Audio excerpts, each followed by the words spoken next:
Hello and welcome to another YouTube video about ChatGPT. Today, we use ChatGPT to make use of the yfinance package in Python to analyze stock data. Therefore, we search for how to analyze stocks in Python with yfinance.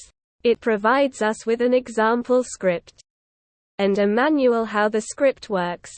We use it and can illustrate the Apple stock. However, we also want to depict the 50-day moving average as well as the 200-day moving average.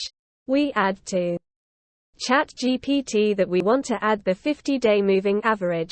Then we tell ChatGPT to use the 200-day moving average.